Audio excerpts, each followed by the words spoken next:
for an egg cutting today. First one of 2020. That's really exciting. You know what? Let's make that better. A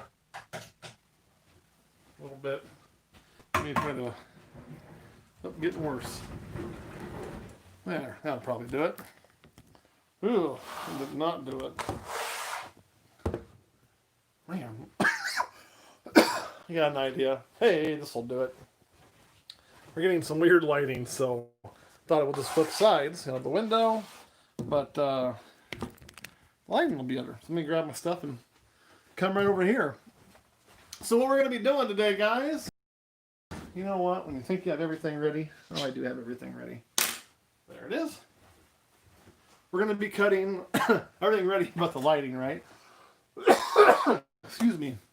We are going to be cutting clutch 1 from 2020. It's going to be interesting. I'll show you the clutch here in a second. Nothing's pipped. We're at day 59. We're going to cut these things open. We have lowered incubation temperatures a little bit this year, so hopefully it'll help some things. And we were cooking about 90 last year. We're shooting for around 89 this year. We did experience some swings in our incubator just from ambient temp in the room, changing with a new place, trying to kind of get that knocked in. The incubator being in a much warmer environment caused us to have to actually make some changes to it. It was heating up too fast, believe it or not. So we lowered the power down, but that wasn't enough. We actually had to cut out half our heat tape. But, which is really odd because we actually ran it for about 2 weeks to a month ahead of time, and everything was perfect. And as the weather started changing, it caused everything else to change. So I'm gonna give me a little sanitizer. Sanitize me. Give me some scissors. Sanitize them. All right, we ready to do this? We got 69 people on here. I am not gonna wait just because I want to do it. Let me pick this up for a second, show you the eggs, tell you about the clutch. Yeah, good old Manhattan weather, you know. So we only have 2 eggs in this clutch. You can see they're marked number 1 and number 1 for the clutch. We had a total of, when she laid, I want to say it was 9. 6 of those eggs were very obviously from day 1 slugs, itty bitty little slugs. 3 of those eggs were not obvious slugs. 2 of them candled with veins. That's these 2 right here. 1 candled without any veins, and that one went bad. So we, in essence, had 7 slugs, 2 snakes. It is what it is for the first clutch. The pairing was a normal to a summa. So what we would expect here is nothing but mahoganies. What we'll get here, well, I don't know. Let me pull this chair around really quick, if you can give me just a second.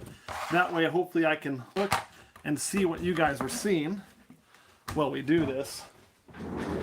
Maybe I can watch the camera and what I'm doing. Yeah, that's a little bit better. So I can try to provide you guys a little bit better view. So, again, nothing's pipped. We are going to go ahead and trim these, see what we have. All right, wish me luck. Eggshells feel good. That's step 1, right? Okay, there's first snip.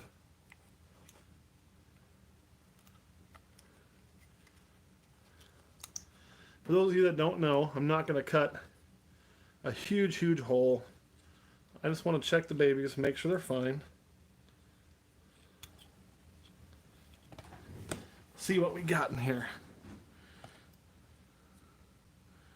Okay, fully developed baby, looks like.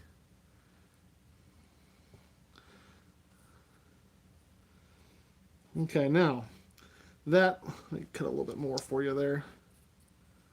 Looks like we did nick a vein. That'll happen.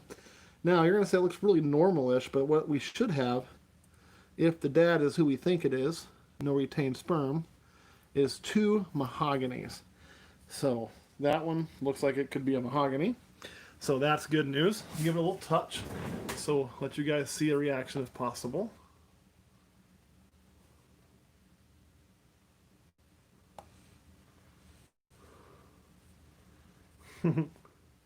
There's reaction. So we got reaction, right? Terrible light. We did have terrible lighting at first. So let me go ahead and cut this little one. Hopefully we'll be 2 for 2 here, right? And you only have 2 eggs. You want them to be really good.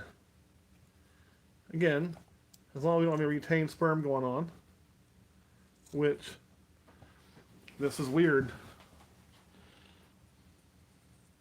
Of course, this one maybe.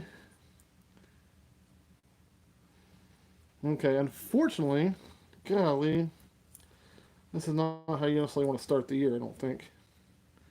My concern is, just in looking here, that I don't like the way this looks.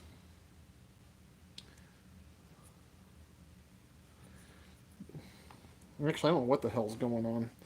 We're going to cut a little more of this off.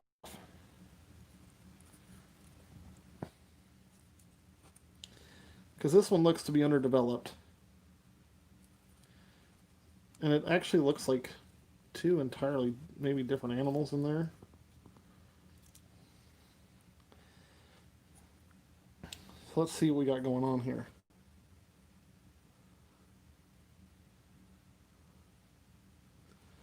Now I'm not seeing any form of movement, but you can see the pattern does not look the same. So, is green? It's green, isn't it? I don't know what you mean by green. I'm not seeing anything green. I don't get green. So let's talk about over here. Then you're getting. Well, when I say it's underdeveloped at 59 days, that would usually mean that what has happened is the snake stopped development for some reason or other. And that's why you would have an underdeveloped snake at 59 days. And in this case, looking here, you open that up, what I'm seeing is look at this pattern here and this pattern here, and you see a distinct difference. Oh, maybe that'll help. Hopefully that helps a little bit. So what I think we've got in here is I think we had, and if I'm correct, it's going to be extremely unfortunate, and I may open a little bit more just to see. I think what we might have had was a set of twins that just did not have room in there and caused an issue with both of them, and in essence, too small of an egg, two babies, killing the babies. Because they look very far into development, but the pattern is just not the same. Which is really unfortunate for two reasons.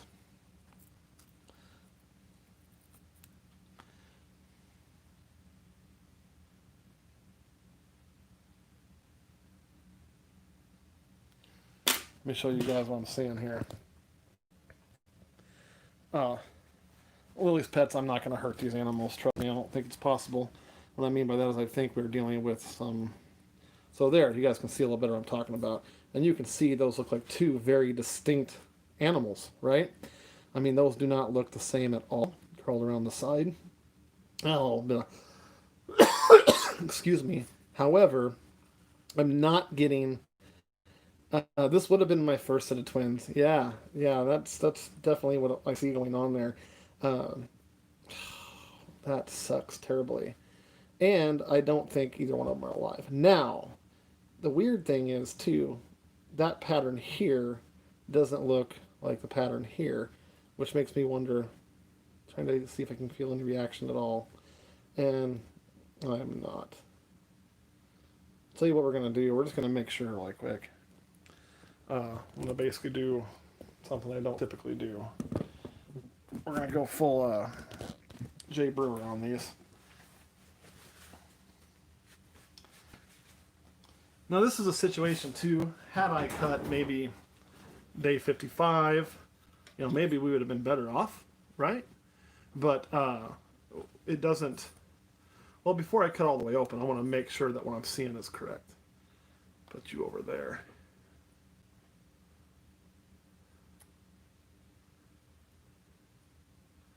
Yeah. That is lifeless. Now let me check the other one. And if they are, we will pull out just to show.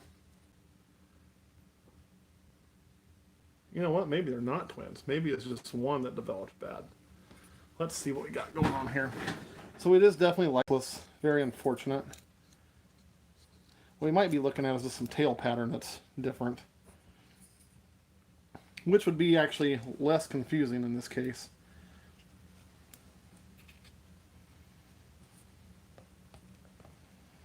But we can try to look and see if we can't figure out what happened. Because these things, or this one in particular, was pretty far into development.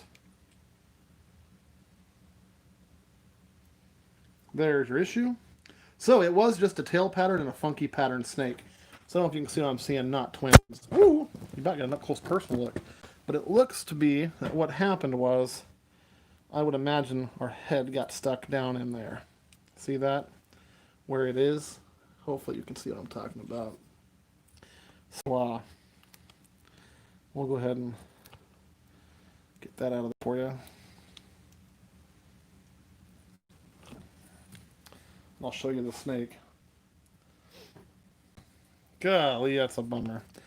So it looked like it just got his head in a bad position. That's one of those things that is an unfortunate, just an unfortunate thing, because I mean you can see this egg was developing really well. We were about mostly there. Problems there at the face and head. Everything else was doing great. So it was just one. It was just a side pattern being by the tail that made it look like two, which is kind of, I guess I'm happy I didn't lose a set of twins in a way, but always bummed when you lose a baby, but this is not the way you want to start a year. However, you're going to have this on occasion, you know, you just are. I mean, it's a clutch. We only had 2 good eggs, and unfortunately this one got itself in a bad position, and I mean, it hasn't been deceased very long. Probably, I would imagine, looking at it and looking at the other one being at 59 days, this one probably stopped development. Probably early 50s, I would guess. So, you know, I mean, we had movement in it last time I candled it, which was probably a little over a week ago, week and a half. So, there is one going good. Let me put you guys on here. I'm going to go take this with me really quick. Going Upers, all right. You know, I mean, here's the thing, and this is why I'm going to keep a really happy attitude. You guys are take a little walk with me while I get rid of it. It does not smell like great. They never do. So I usually don't take them out, but I really was curious on the development on that thing, so I wanted to see what was going on. We're going to take it outside. Some people are going to think this is a little harsh, but I have some wild animals that come up and I see them feed. So anytime we get anything that doesn't make it, whether it's rodent or whatever, I have some foxes that'll come eat and some buzzards that'll come eat. So I give those things to them, right? A little bit morbid maybe to some, but it's the circle of life. I actually like my wildlife just as well as my pet life. So, you know, part of living in the country. You're going to have some of this, so you just got to keep a positive attitude moving forward. The thing to do when you do run into something like this is look and say, was there something I did that caused that? And if there is there some things we can do better? And over the years, we have often found that, in fact, there are things we can do better, and we do try to make them better. Now, in this instance, I don't think that was the case, you know. A close look at the other baby, sure, absolutely. And the other thing I was talking about is, with it, the colors, it really threw me off, you know. Do the kittens ever want? I've never seen the kittens over here. Let me get you a better look at this baby. Again, I don't cut huge flaps, so it's not going to be the world's best look. But this one did give me a reaction. Get you in some lighting there. So you can kind of see the pattern in there.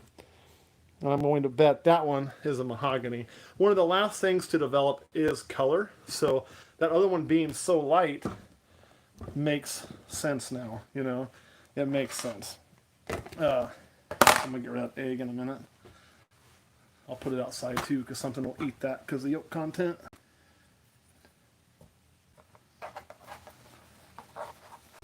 Let me put that there so I don't forget that.